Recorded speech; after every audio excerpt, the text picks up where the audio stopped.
ہاں میرا ایک سوال ہے، مین جو میرا کوشچن ہے وہ یہ ہے کہ اسلامک ڈیموکریسی کے حوالے سے، کہ اسلامک ڈیموکریسی جو ہے اور وہ ویسٹرن ڈیموکریسی، اگر ان دونوں میں فرق کیا جائے تو مطلب یہ ان دونوں میں کتنا فرق ہے؟ اور اس سے ریلیٹڈ کوشچن یہ ہے کہ جو خلفاء راشدین تھے وہ کیا اسلامی ڈیموکریسی کے بیس پر وہ چنے گئے تھے، یا تو پھر ان پہ نعوذ باللہ بہت شیعوں کی طرف سے اعتراض آتا ہے، ہمارے بھائیوں کی طرف سے، وہ کہتے ہیں کہ ایک طرح سے ڈکٹیٹرشپ تھی، مطلب انہوں نے مطلب وہ مسلط ہو کر انہوں نے کر کے نا خود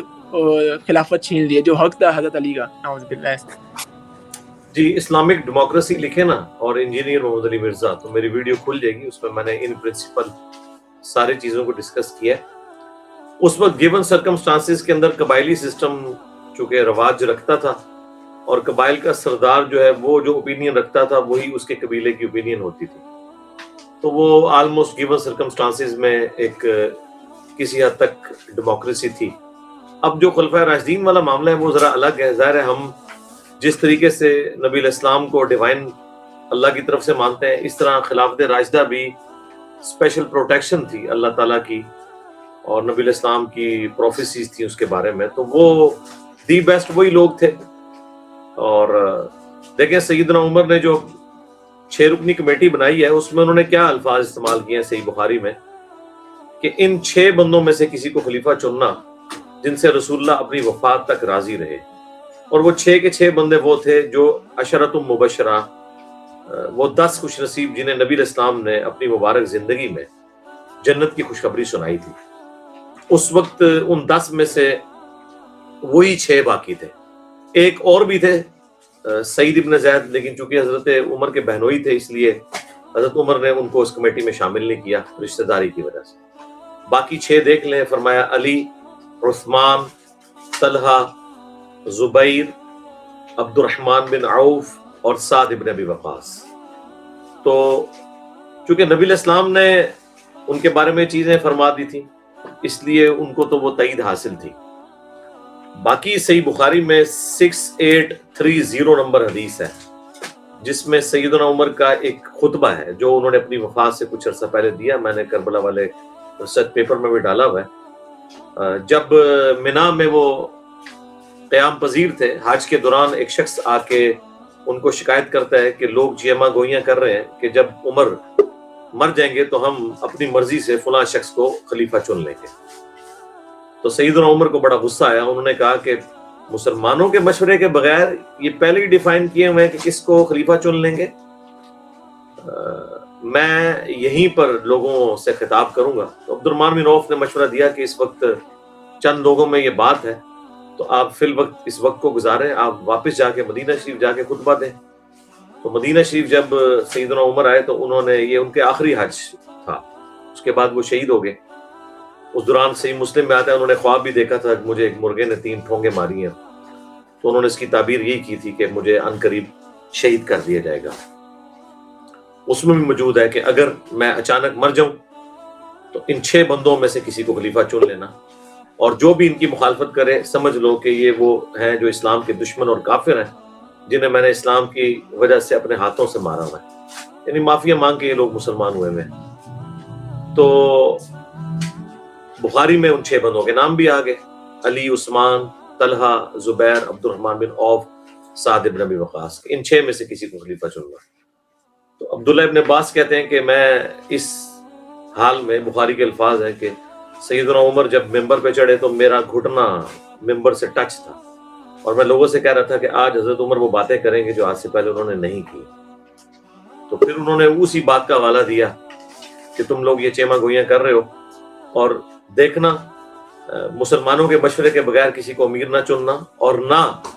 حضرت ابو بکر کی خلافت سے کوئی پلی لے کہ آندہ بھی کسی شخص کو اس طریقے سے خلیفہ چنا جائے۔ یعنی حضرت عمر یہ سمجھتے تھے کہ کیٹاسٹرافک کنڈیشن تھی جس طریقے سے حضرت ابو بکر کو خلیفہ چنا گیا، وہ سقیفہ بنی ساعدہ کی وجہ سے۔ لیکن انہوں نے اس میں ساتھ یہ بولا کہ چونکہ حضرت ابو بکر جیسا کوئی اور نہیں تھا اس لیے اس وقت تو یہ معاملہ ایڈریس ہو گیا، لیکن اس کے بعد اگر تم نے مسلمانوں کے مشورے کے بغیر کسی کو خلیفہ چنا تو اس کا انجام قتل و غارت ہو۔ وہی ہوا یزید کے کیس میں، زبردستی مسلط کیا گیا۔ حضرت عمر کو حضرت ابو بکر نے نومینیٹ کیا تھا، لیکن وہ مسلمانوں سے مشورہ کرنے کے بعد جب تمام قبائل کے سردار نے کہا کہ آپ نے 2 سال ہمارے ساتھ بڑا حسن سلوک کیا ہے، آپ جس شخص کو بہتر سمجھتے ہیں وہ نامینیٹ کر دیں تو ہم اس کی تائید کریں گے، تو پھر آپ نے مشورہ کرنے کے بعد الٹیمیٹلی حضرت عمر کا نام تجویز کیا، اور اس مشورے میں حضرت عمر کو شامل نہیں کیا گیا، حضرت عمر کے علاوہ ہر بندے سے مشورہ کیا۔ حضرت عمر ناراض ہوئے، انہوں نے کہا مجھے تو کوئی دلچسپی نہیں اس معاملے میں، تو آپ نے مجھ سے تو مشورہ نہیں کیا۔ انہوں نے کہا کہ مجھے اگر 1% بھی اس چیز کا وہم ہوتا نا کہ تم خلافت کی لالچ رکھتے ہو تو میں تمہیں کبھی نامینیٹ بھی نہ کرتا، اور میں نے مشورہ اس لیے نہیں کیا کہ مجھے پتا تھا تم انکار کرو۔ بہرحال خیر انہوں نے پھر بادل ناخواستہ اس ذمہ داری کو اٹھا لیا۔ اصل امتحان آیا جب 6 رکنی کمیٹی بنی ہے حضرت عمر کی، اس میں یعنی آپ یہ کہہ سکتے ہیں کہ بڑا بیسٹ موقع تھا کہ کوئی ایسا شخص خلیفہ چنا جاتا کہ جو حضرت عمر کی لیگیسی کو آگے لے کے چلتا، اور وہ بیسٹ سوٹیبل پرسنالٹی حضرت علی ہی ہو سکتے تھے۔ لیکن چونکہ حضرت عمر کی ایک ڈسپلن پالیسیز کی وجہ سے لوگ جو ہے نا وہ اب تھوڑا ریلیکسنگ پیریڈ چاہتے تھے، تو بخاری میں بڑی تفصیلی حدیث ہے، عبد الرحمن بن عوف نے کہا کہ لوگ حضرت عثمان کے برابر آپ کو نہیں سمجھ رہے خلافت کے حوالے سے، تو اگر مجھے بتائیں میں یعنی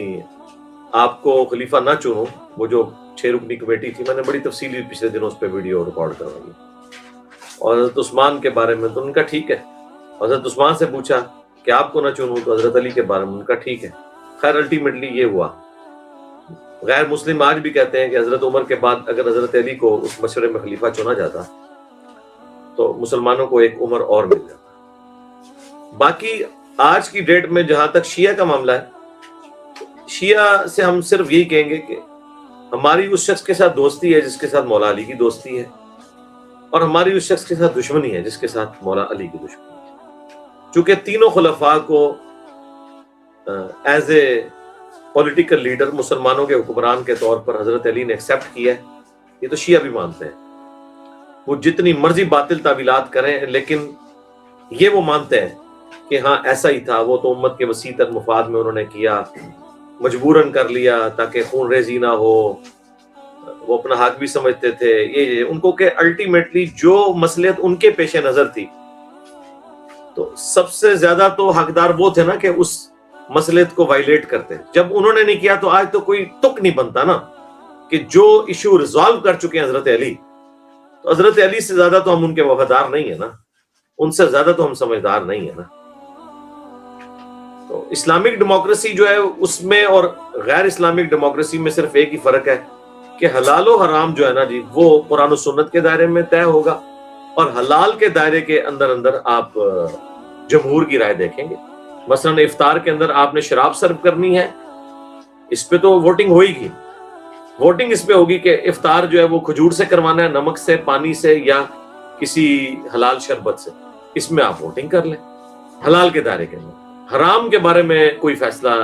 کثرت رائے سے نہیں ہوگا، اور اس کی جڑ قرآن میں سورہ شورا میں ہے، وہ امرہم شورا بینہم۔ نبی علیہ السلام کے ساتھیوں کے اعتبار سے اسپیسیفکلی اور اہل ایمان کی نشانی کے اعتبار سے اللہ تعالیٰ نے بیان فرمایا کہ اہل ایمان کے جو آپس کے معاملات ہیں وہ مشورے سے طے ہوتے ہیں۔ ایون حدیثوں میں بھی آپ دیکھیں محدثین بھی کہتے ہیں کہ یہ راوی جمہور محدثین کے نزدیک ثقہ ہے، صدوق ہے، یہ راوی جمہور محدثین کے نزدیک ضعیف ہے۔ تو جمہور کا قاعدہ یہاں پہ بھی استعمال ہوتا ہے لیکن حلال کے دائرے کے اندر، جبکہ ویسٹرن ڈیموکریسی یہ کہتی ہے کہ اگر کثرت رائے سے ہومو سیکچولیٹی کو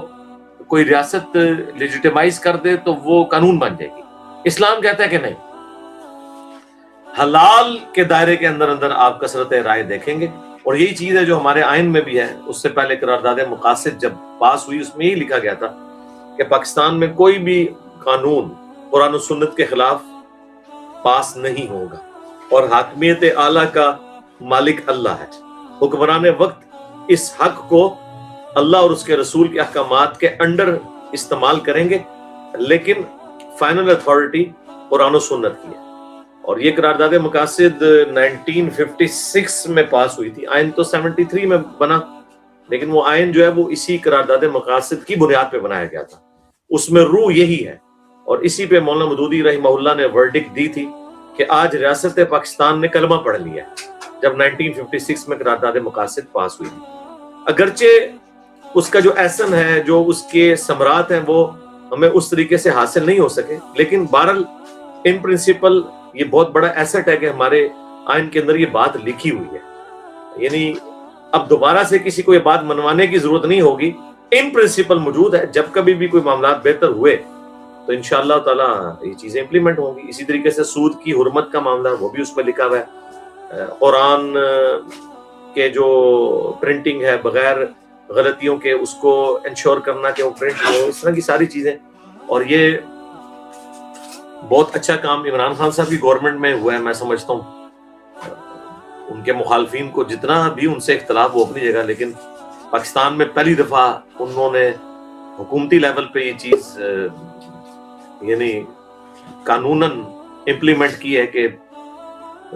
جو اسکول کے بچے انہیں قرآن ترجمے کے ساتھ پڑھایا جائے گا. میں سمجھتا ہوں یہ بہت بڑی ان کی کنٹریبیوشن ہے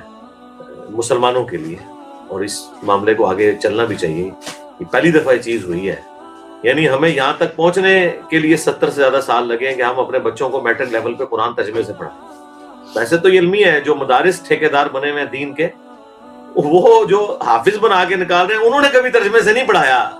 لیکن اللہ کا شکر ہے اسکولوں میں ترجمے سے اب قرآن پڑھایا گا. اس حوالے سے تو مدارس کو پیچھے چھوڑ گیا اسکولنگ سسٹم. ہو سکتا ہے اب وہاں پہ بھی انہوں نے امپلیمنٹ کر دیا ہو. تو یہ خیال ہمارے علماء کو تو نہیں آیا کہ حفاظ طوطوں کی طرح بنا کے نکال رہے ہیں, ان کو نہ قرآن کے حلال کا حلال ہونا پتہ ہے, نہ حرام کا حرام ہونا پتہ ہے, اور بشارتیں ان کے ماں باپ کو سنا رہے ہیں. وہ کن کے لیے بشارتیں ہیں ابو داؤد میں, حاکم میں, کہ وہ ایسا حافظ جس نے قرآن کے حلال کو حلال اور حرام کو حرام جانا. تو اس طرح کا تو حافظ آپ کو ملینز میں بھی کوئی ایک مل جائے تو بڑی بات ہے.